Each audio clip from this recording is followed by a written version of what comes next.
Hello, and welcome to Women Crush Wednesday, where we talk to women who are changing the face of politics and power. From political candidates to policymakers, activists, and advocates, we talk to people about how they can engage, empower, and mobilize. The women you will see or hear in many of these shows are connected through the progressive political organizing community in Los Angeles and are passionate about supporting women, especially women of color, in their political journey.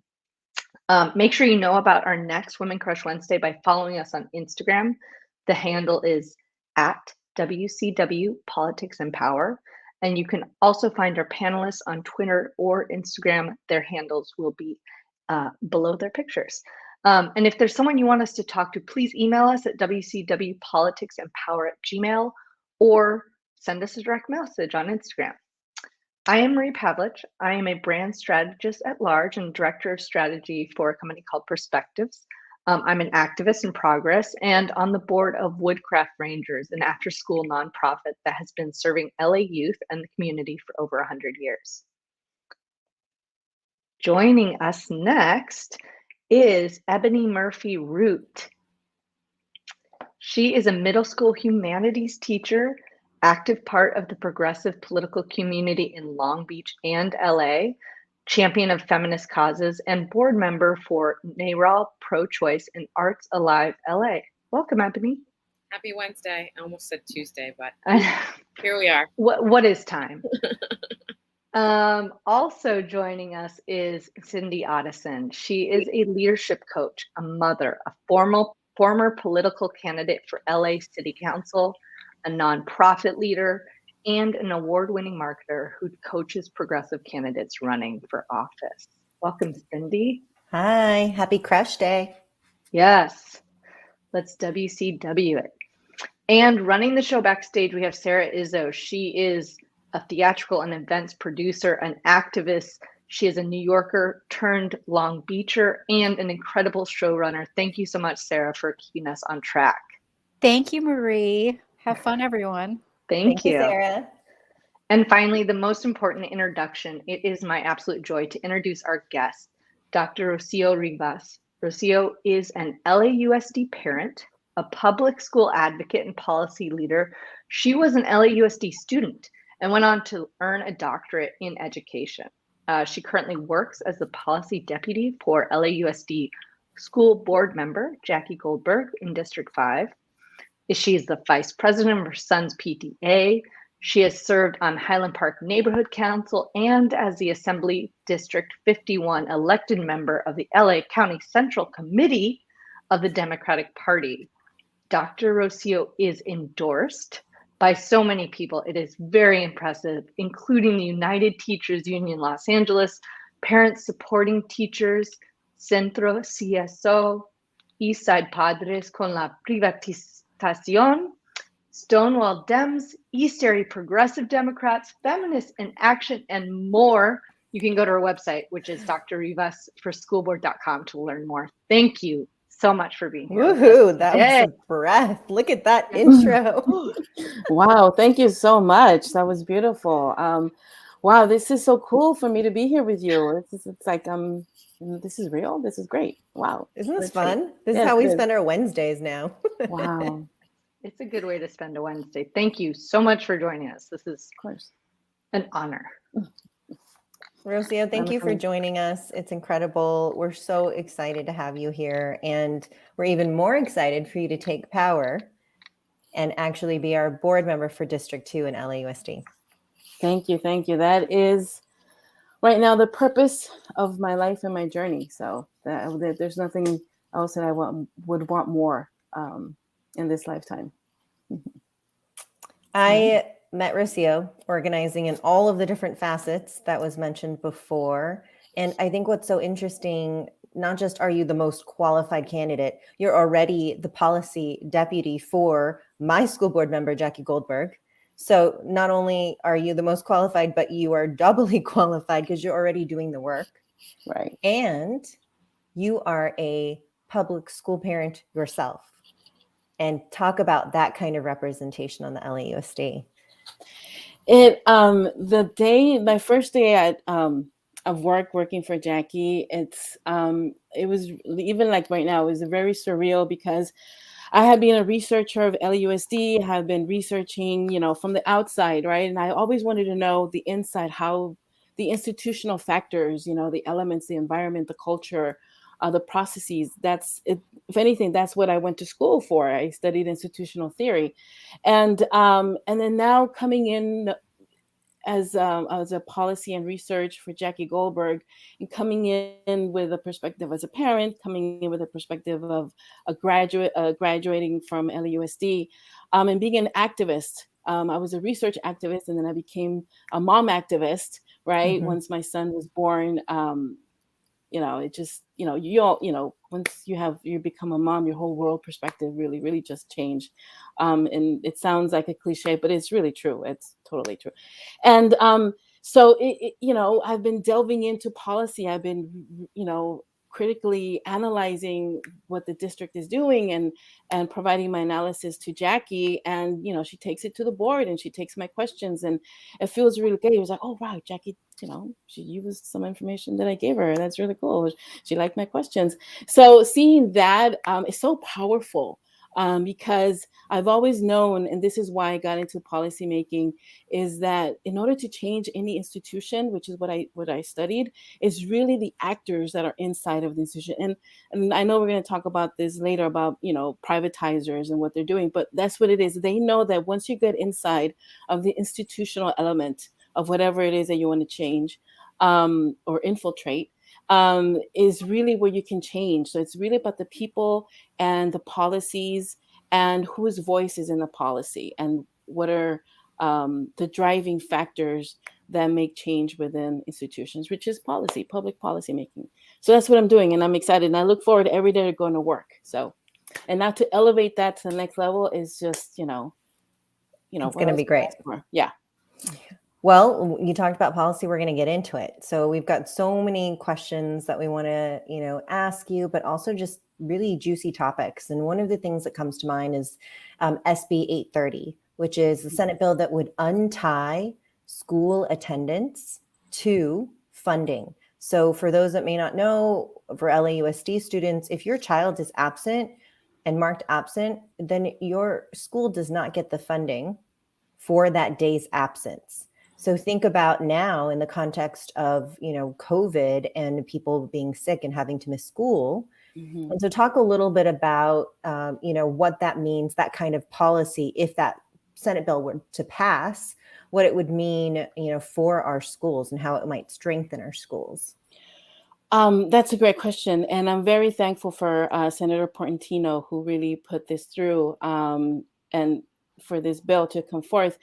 And it's long overdue. It really is. And what it's going to do, it's going to release a lot of stress within our schools, inside of our schools and outside. And it's going to really address, the budget funds for our schools. So basically, and every day that a student is not, you have to take attendance, the teachers have to take attendance at a certain time.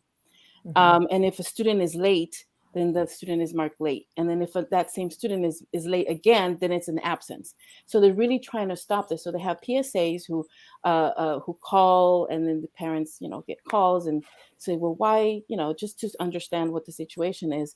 So those lost days is lost funding, and the schools know that. And then so the next year's budget is what the school is going to receive as a budget for next year is really based on previous year's attendance. So so every year our LAUSD is losing enrollment, and if those students are not coming, that's less money. So this is going to just take away that stress of attendance from everyone within the school, and it's going to help them really focus on other things right in the beginning. So it's like at least 10-15 minutes away. So it's going to really help tremendously in bringing more funds to our schools. Yeah, so actually administrators and staff can get to the teaching of our children instead of the actual admin work that comes on top of educating. Exactly. So it looks good. It looks like Tony Thurman, the state superintendent of instruction, is fully on board and is supporting it. And I think it's getting good traction. So let's hope it does pass. It's going to help. Awesome. Well, let's get into let's get into more policy. Ebony, you are a middle school humanities educator. What experience do you have in terms of your lived experience in teaching, in educating our youth, and what questions that you might have for Dr. Rocío? Well, I'm wondering, charter schools have a lot of power, especially in big cities. Even progressive people claim to be pro-charter schools because they present themselves as the answer to big city school systems. And so I was really enthusiastic to find out that you have taken not necessarily a critical stance, but definitely a lens that supports public schools enthusiastically. And I want to know how you came to that perspective, because that's a perspective that I share, having worked in public schools, independent schools, and a charter school in my 13 years of classroom teaching. Well, I've had my stance now comes from a long experience of understanding charter schools and the charter school industry. From when I was at Teachers College, Columbia University, that's when I was first introduced to charter schools. And yeah, it was something that's going to be very beneficial. It's going to, teachers can open a school, community members, it was something like, wow, we can change what public education is. And, of course, as a researcher, I was like, I'm always, for reform, for educational reform, right? We need to improve and make sure we have the best practices, research practices in place in our schools.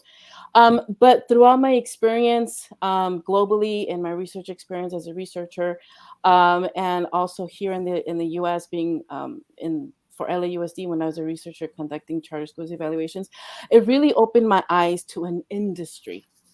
It opened my eyes to the siphoning of money away from our public schools and into charters. And then I started to see all these other businesses, entities that were developing to facilitate the growth of charter schools. And I was like, wow, it's starting to really feel icky to me. And I was like, this doesn't seem right to me. Like my ethics and the morality as a researcher, being unbiased and seeing that there's an agenda here, and then knowing that, yeah, there were some charter schools that had good intentions, but then there were also charter schools that were not providing the services that the students were providing. So now I know that there has to be strict accountability and transparency in terms of charter schools. They want to be flexible, they want to have autonomy, but autonomy and flexibility for what? And for what I've seen, I have the flexibility and autonomy to really counsel out special education students 2 months prior to testing.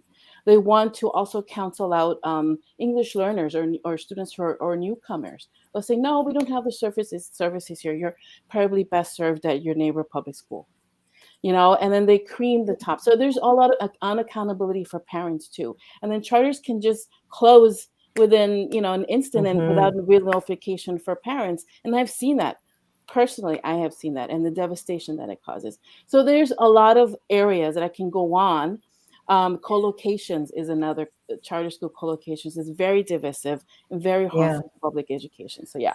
I would love to go into co-location, but I think what you are really framing up so nicely is the connection of, what the impact that it has on our local neighborhood public schools. And when I ran for office, I learned a lot about charter schools. I have many friends and loved ones who send their children to charter schools. And I think there's some fragility around feeling like, oh, are you coming for, my individual child and what we want? No, we as mothers, as educators, always want the best for our children. And one of the things that I learned and, met, Kaiser Bennett, who really was one of the foundational people who started a charter school or that practice was that it was more of a springboard for possibility. And then what happened is it became, privatized. And now we've got billionaires and millionaires profiting off of the drained funding from our local neighborhood public schools, leaving our marginalized children, our marginalized families that are on the outskirts to even have less resources. And I think that's what we can identify as the system and the thread, that the system that is benefiting a few is, if it's draining, resources from, parents and families and neighborhoods, then that system has to be reformed. It has to be held accountable. And I don't know if there's enough even knowledge around what that means. I think that people just automatically think, oh, are you saying charter schools are bad? No, not all charter schools are bad. It's the accountability and the transparency and the fact that there are people who have vested interest in making money for themselves off the backs of our children. Exactly. And so that's what I love about, when you're talking about just the research and seeing, the data.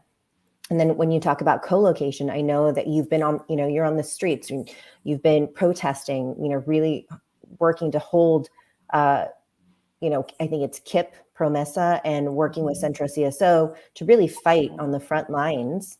So talk a little bit about co-location and what the impact is on the school, public school that it sits on. Well, so Proposition 39 was, the purpose was to allow, new charter schools or charter schools that don't have a private site. And since, some of our schools have space, they said, well, you have the schools, we can use some of your space. And so, so they apply every year charter schools apply for this application. Some of them apply just in case they can't, acquire a private site. And so when they set the application, what the district has to do is they have to look at where this charter school intends to locate and where in that area there is space. So they look at the school. So they look at, the schools who have space so they'll match the space and the location of a charter school to a school. So the school really doesn't have any recourse because it's law, right? And then so there's this process, and then they finally know. And then so for instance, if the charter school, it does end up going to that school, then what it does is dividing the school in half. You'll have a separate entrance. It also affects traffic because now there's traffic coming here for this charter school, and then there's traffic for the regular schools. And then so now there's, if the library now has to be 2 days for charter school, so everything is divided. So the teachers, if they want to use the library, they can't. So nothing can really happen spontaneous. If a school, for instance, has Sheridan Street Elementary, where is going to be co-located by Que Promesa, they have a dual language program. If they want to expand, they can't because they don't have space. They also have robotics. If they want to have an extra classroom just for robotics and to have they can't because that's being used for a charter school. So for the neighbor public school to expand and improve and enrich programs, they cannot because they don't have the space. Playground, there's a research article that came out by Professor Marcy Rainey, I hope that Professor in Occidental, and it looks at Logan Elementary School, which is a community school, and it's being co-located by Gabriela. So she went in there looking just to research the playground and the physical activity in the students and the health. But what she ended up seeing was, because it's co-located, she saw that during playtime, the students are really cut in terms of time. They're not running because they have to wait for the charter school students to leave, and then they come and they only have a little bit of time. So the health is impacting our students, impacting the charter school students as well. Which is only compounded by COVID, because my children only get 20 minutes and they're upset about it because they have to stagger it.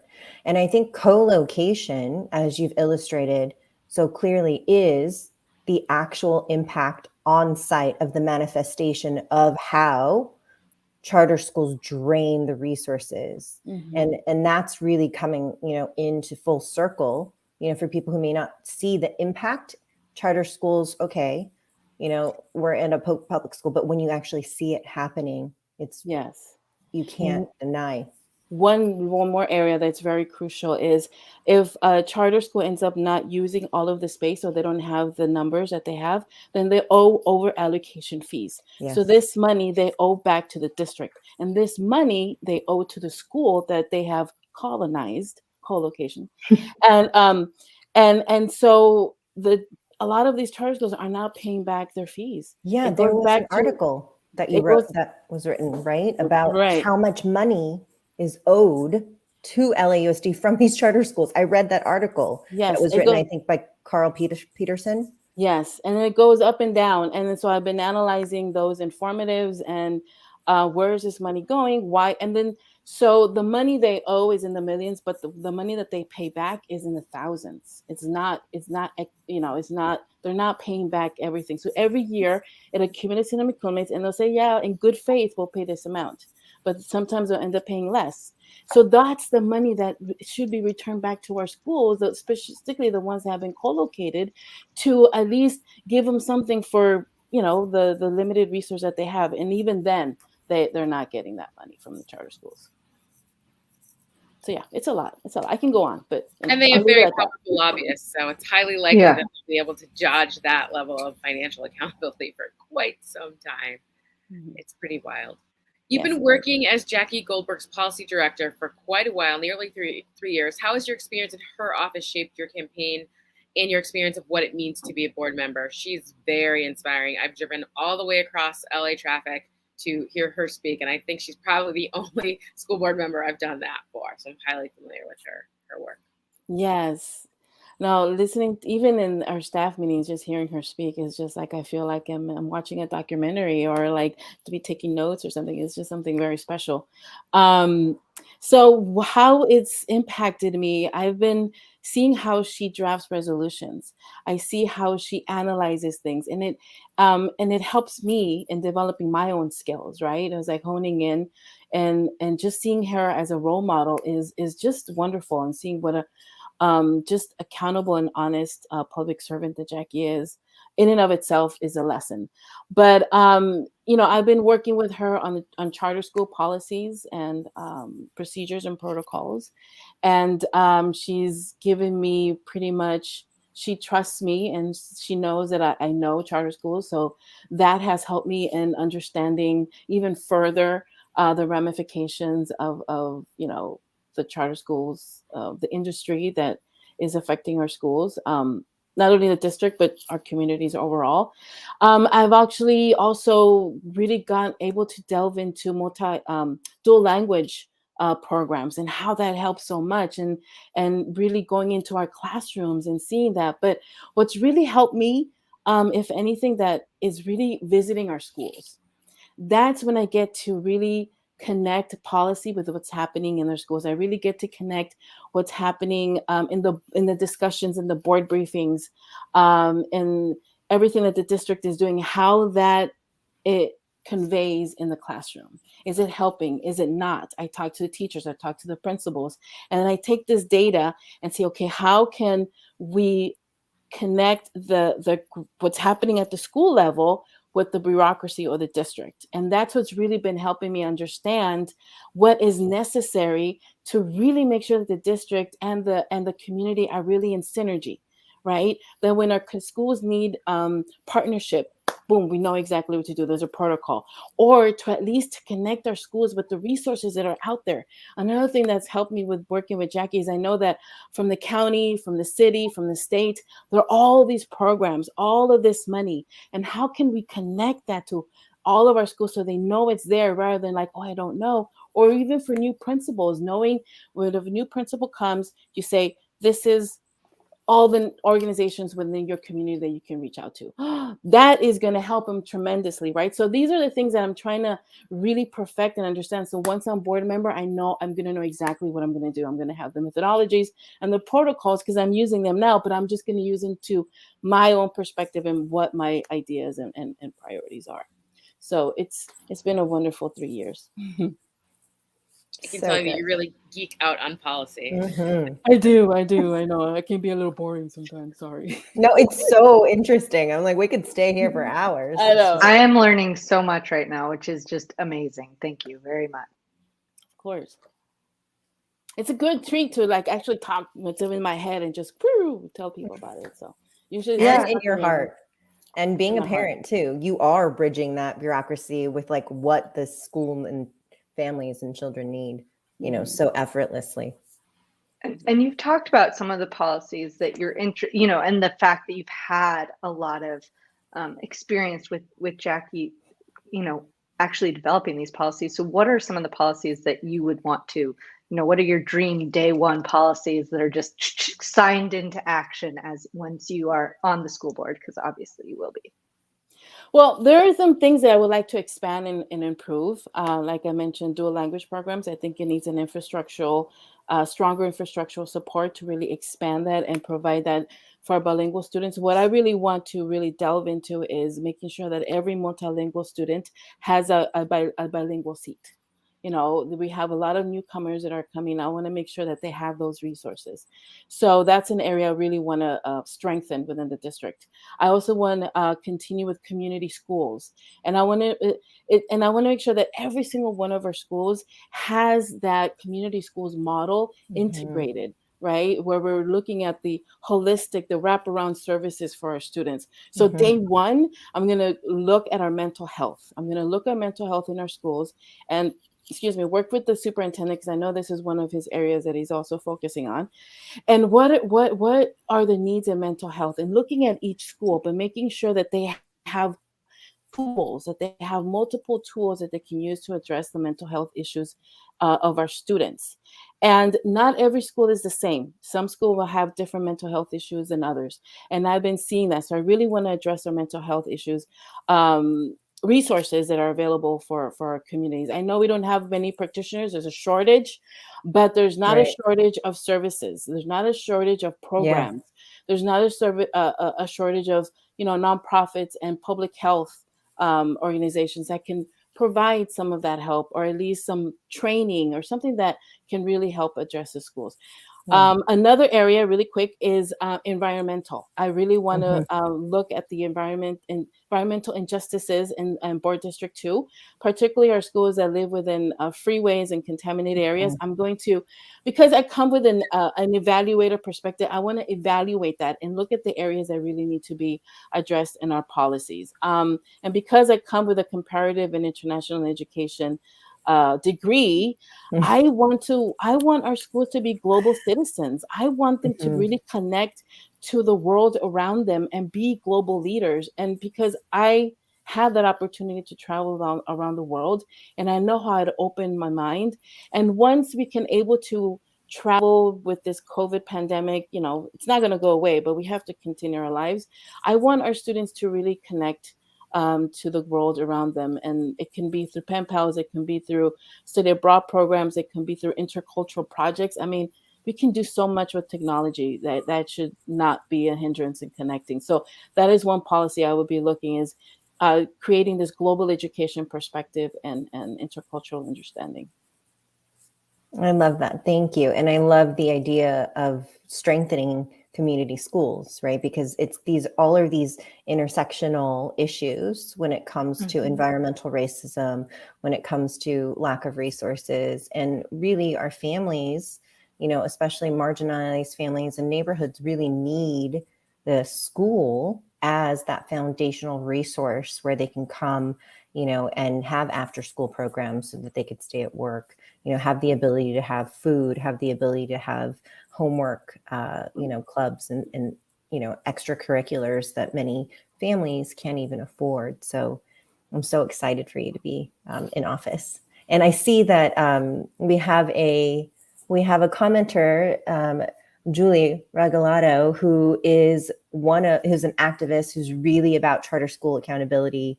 Incredible. Thank you for joining us, Julie. Hey, Julie. Yeah, she is one of our parents in Padres contra la Privatización. And she is a warrior out there. I met her, and she's, if anything, a motivation to me, knowing that I am her voice, and we both stand for the same cause. I think what's exciting is that people really get that school board elections are where it's at. We've got different levels of elections, but people understand that you can make really strong policy that affects the rest of the city at the school board level. So I'd like to ask you, how can people pitch in and get involved? How would you like to see people contribute to your campaign? Well, you can go visit my website, drrivasforschoolboard.com, and sign up to be a volunteer. You can canvass, you can text bank. We're having a fundraiser that's coming up this weekend on the 30th. And you can come in here and hear me and hear what I have to say. You can come and meet me in person. You can reach out if you want to meet and greet and really get down and there's things you want to ask me, if there's things you want to provide feedback. When I make my fundraising calls, I really am honest. It's like I'm here to really have a one-on-one conversation, because that's how I'm really gonna help the voter, or even person, that stakeholder who really wants to understand what's really going on in a public education system. And it gives me an opportunity to really get, like I said, this knowledge and everything I know out there, and for people to understand what's at stake. So you can come and go to my website. You can also go to my Twitter, at Dr. Rivas 2022. Sorry, this is a lot of stuff, but yeah, that's how you can get involved. Yeah, if you go to your website, you can see all the different links. And I just want to highlight the importance of, sometimes people call it down ballot, right? But when you think about the importance of an LAUSD board member, which affects, a huge district, one of the largest in the nation, and the fact that we really need to be paying attention to who we're electing into office. And Rocío, although you are somebody that's already a public servant, grassroots candidate, signing pledges where you're not taking special interest money, because we know that the charter school lobby they have all of that money to protect their own interests. So we're fighting against a machine, that is really in it to suit and profit off of the backs of our children and our students. And you are fighting the good fight. And so we really need to pay attention and show up.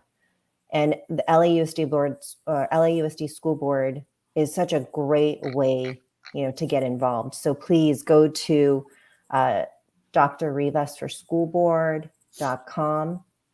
Donate, invest, I call it, invest in our children's future, in the future of Los Angeles, and show up. It's go time. We've got less than 6 weeks before this election.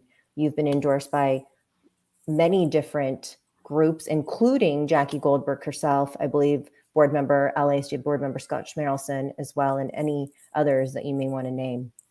Dr. McKenna, another school board member. I love Dr. McKenna. We had a great conversation. Let's see.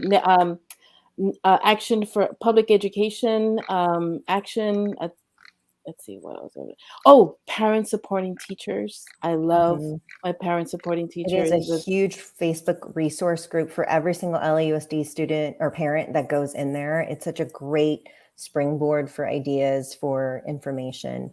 And I also want to highlight, Rocío, you are doing just the most incredible work across the board. Not only are you a candidate running for office, you are already a policy deputy to a current seated board member. You are a mother on top of it. So you've got, 3 full-time jobs on top of running a campaign, which is 6 full-time jobs. So thank you for doing the work. Please go to drrivasforschoolboard.com, invest today, amplify, tell everyone knows somebody that lives in Los Angeles, knows an LAUSD student, parent, family.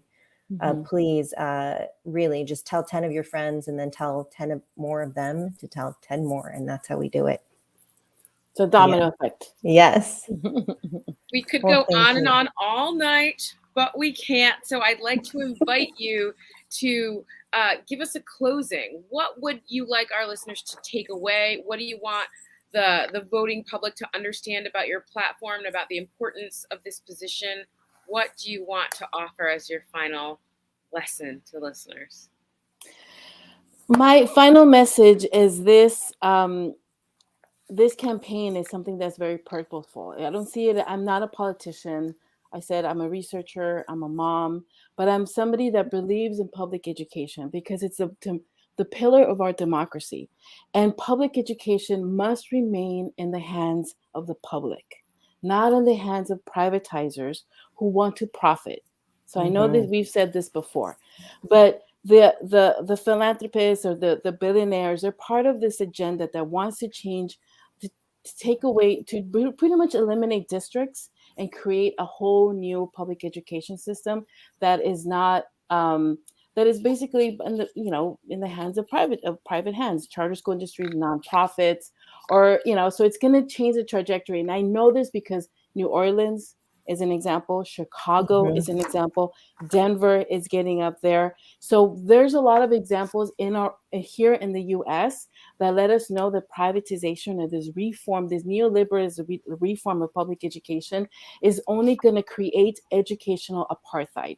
That is really what is at root. And this is what's driving me, because I know I am the only candidate that has the experience and the knowledge to really make sure that public education is for the community, that there is space and voice for the community, not in charter school industries, because the charter school industry already right now is so reveled with so much malfeasance and just so, a lot of, I can say shenanigans that is going on that has to be addressed. And I am the only one that's really going to stand up there and say, no, I am here to protect all students, charter school students. I'm here to also address and protect teachers. If they want to work for charter school, that's great. But I want to make sure that whatever industry or school you're working for is going to be honest, accountable, and transparent, so you can teach the students that are there. So I care for all students, all parents, and all teachers. And I want to make sure that education is public and is transparent and is here to serve the needs of the community. And that's really what I'm here for. Yes, thank you. Yes, and I think we got to just end the show on that note, because you really summed it up. Thank you so much. Dr. Rocío Rivas, thank you, a good friend. I love you so much. Thank you. Thank you to our guests. Thank you to our viewers, our co-hosts, Sarah running the show. And I believe we have some exciting guests coming up too, that we just want to make sure that we remind everyone of. I don't know if you want to remind those, Cyndi. Yeah, absolutely. We do. I want to first invite people to follow us on Instagram at WCW Politics and Power. And then I want you to mark your calendars. We've got some exciting guests coming up. Like we have Rocío tonight. It's just been like our dreams coming alive. We've got Wednesday, May 18th at 7 p.m. And we have Yonesis, who's running for LA City Council, District 1. Incredible. She will be joining us on May 18th. And we also have Gina Viola, who will be joining us on Wednesday, May 25th at 7 p.m. So mark your calendar. She is running for LA mayor. These are really two incredible guests that you don't want to miss. So thank you so much. Good night. Have a great night. Thank you.